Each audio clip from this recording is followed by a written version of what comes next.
Where in the Bible does it talk about the earth being flat? Because I know there's Bible verses. I'm glad you asked, sir. Now, prove that the earth is flat. Yeah, according to flat earth Christians, yes, there are over 200 references of flat earth in the Old and the New Testaments. For God so loved the flat earth that he gave his only begotten son. No. Was that one of them? No, that's not one of them. Okay. No, there's no. In the beginning. No. All right. God created flat earth. Right. All right. And the earth was flat. And the earth was with flat. And there was flat and flat and flat and flat. Is that the verse? No. Okay, read the real ones. All right. All right. Nate's over here making fun of people already. All right. Sorry. Yeah, no, you're not. All right. So all right. So the four corner argument. Oh, right. Right? Yeah. And so this is pretty straightforward, right? The idea that in Revelation chapter 7, verse 1 or chapter 20, verse 7 through 8, it mentions that the earth has four corners. Yeah, which makes sense because it's round. So, it's a circle. So it's obviously not it's obviously not a sphere because the sphere doesn't have corners. It's a circle with corners. Right. So all right, yeah, and that's all right, and this is what I was going to get to. Like this is what's kind of wild to me is because this is like, all right, so there's four corners, but actually in almost every flat earth model, the model's round. Okay. So this started, I think, as a good argument. So there's a debate between Christian four-corner flat earthers and non-Christian circle flat earthers. Pizza earth. Yeah, pizza theories. Deep dish earthers. Right. And so, so that's an interesting thing. So, all right. So four corners. But I think that most of us, when we're reading something like this, right?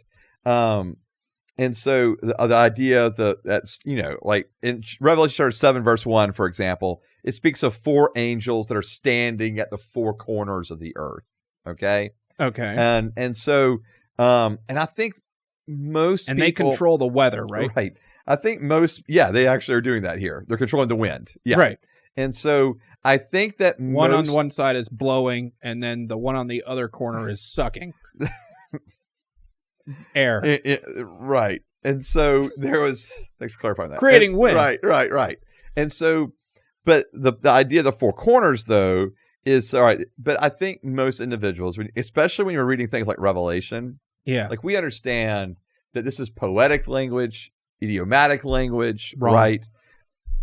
I'm wrong. Four corners. It's definitely and if you're a literalist in the way that you approach Scripture, that is the way you will read it. Okay, so if you're a literalist, if you believe that everything is to be read literally, then that's what you would take away from it. Okay, but to be in my opinion, to be a faithful reader of Scripture, yes, we believe the Bible is inerrant and it is inspired. But we are not to have a literal reading of it. Like we understand that there are different genres of literature found within the Bible. So when I'm reading a psalm, I'm not reading it like I would First Chronicles, which is a historical, historical narrative.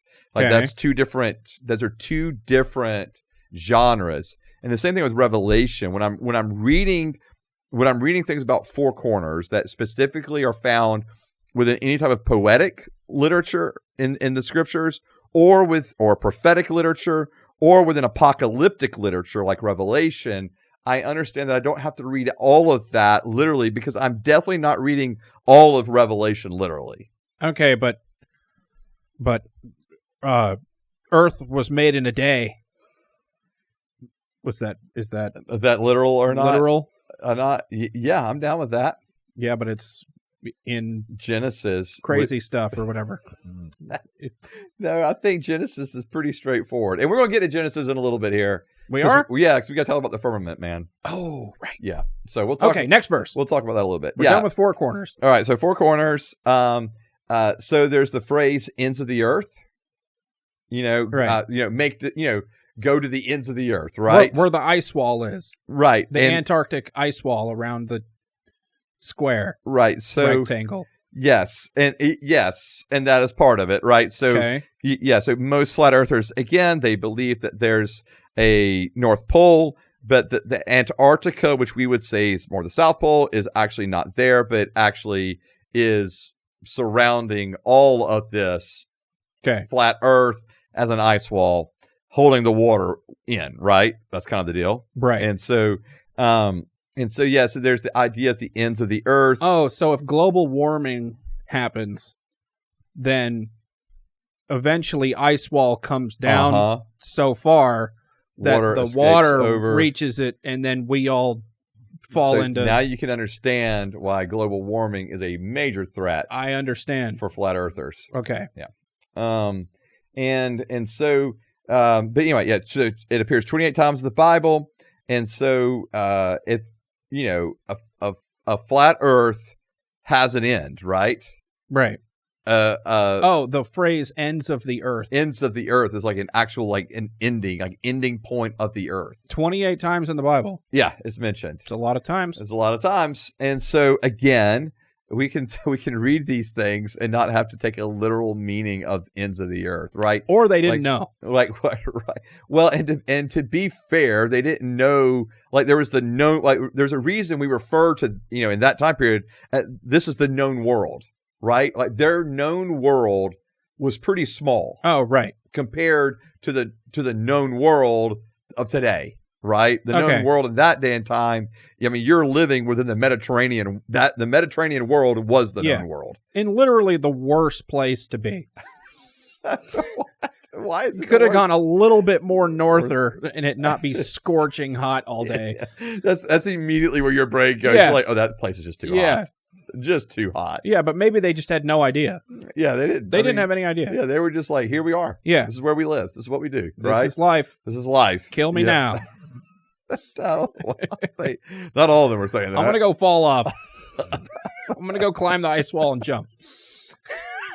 See ya. Well, and we'll get to ice wall here in a little bit. But so that's, again, that's another part into the earth. Okay. And so again, though, I don't think we have to take everything as a literal statement. And if there is the ends of the earth where there literally is these, walls of ice, if you were, I think this is one of the easiest things for me. It's like, well, then why don't we just simply go to the ends of the earth? Right. Like, so we have the technology. 100% we do. Like, why don't we just go there? Right. I think that's as easy as... They don't want us to go there. Yeah. I think that's as easy as one can say. All right. So you brought up one to me, actually. And yeah, flat earthers will use this as well. It's when Jesus is being tempted by Satan in the wilderness for 40 days. And in one of those instances, and so this is in Matthew 4, in one of those instances, Jesus is asked by, it says that Satan takes Jesus up, right, to a high mountain, right, and shows him all the kingdoms of the world. Probably the ice wall, right? And so, maybe so. And so, and then the flat earthers, right, will reason again that that's only possible for one to see all of that if the earth is flat, right? Because he couldn't see underneath him. Yeah, where rounder kingdoms would be. Right. And if it's curved, right, at some point you're not going to be able to see on the other side of that curve, right? And so and this is people using their brains. This there it is. And so this is what's interesting. It's like, okay, well, like, where is this mountain? Like, in other words, if Satan was able to take Jesus, set him on a mountain, and he could see everything. Yeah. Why haven't we replicated that? Because he probably took him up there and just had a slideshow. I mean, and that's probably more likely than actually seeing everything. And so Babylon. But it says, and I think what's interesting here is, did Jesus actually see, like, all of the kingdoms of the world? Like, in other words, did he see all of the earth? You know, is he seeing all of the known kingdoms around him? Like, in other words, what are we actually talking about when we're saying this? Or again, is it more metaphorical of Satan saying, here, look at as far as you can see, I will give you everything as far as you can see and beyond, right? Okay. And I think we can take it as that, like, because but they both knew the earth was round. And because God is Jesus who made it. Well, in Luke's account, in Luke's account, it doesn't even mention a mountain. But regardless, I think the idea, though, is just that what does it again mean to be taken up, mountain, see everything? I've always read that as to see as far as you can see, look out to see as far as you can see. I'll give you everything, you know. Yeah. And I think most individuals have read it like that, not taking that as a literal. He literally saw all of the earth, right? Okay. So, next verse. All right. Firmament time. Okay. Yeah, we can go to firmament. So Genesis chapter 1. Okay. Verses 6 and 8. So let me just pull up the scripture real quick. And so in Genesis chapter 1, it's obviously, this is the beginning where God is creating the heavens and the earth, right? Okay. And so I'm actually going to start in verse 1 and read all the way through to give us some context here. It says, in the beginning, God created the heavens and the earth. Okay. Now the earth was formless and empty. Darkness covered the surface of the watery depths, and the Spirit of God was hovering over the surface of the waters. Okay. And then God said, let there be light, and there was light. God saw that the light was good, and God separated the light from the darkness. God called the light day, and the darkness he called night. There was an evening and there was a morning, one day. Then God said, let there be an expanse between the waters, separating water from water. So God made the expanse and separated the water under the expanse from the water above the expanse. And it was so. God called the expanse sky. Oh. Evening came, and then morning, the second day. Okay. And so here in this passage, flat earthers will say that there is a dome, okay, a firmament. So we're in a snow globe. Kind of. That sits over the earth. Okay. And so this firmament they'll say, is actually described here in Genesis. And so is this dome, if you were. Okay. And so this idea of a dome here is what is separating like the Earth's atmosphere, and there's all of this here, and it puts all of the sun and the moon and everything within. Okay. Okay. And so now, so all of space is above us, trapped inside of a dome. Correct. And so that's called it's sky. Placing the sun, the moon, the stars, okay, in this within this firmament. Okay.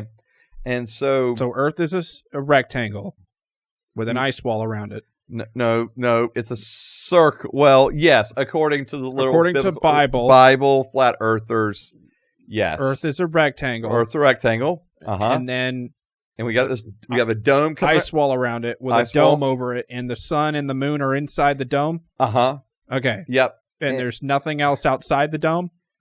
Nope. Well, I mean, there'd be what we refer to as like space, like in other words, like there may be something outside of that dome.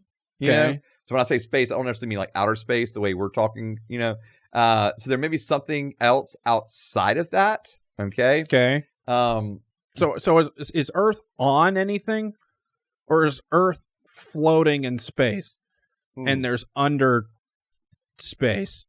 Yeah. So, no, that's a good point. Yeah. So it would seem like that that's actually a good question about how they determine what is actually around.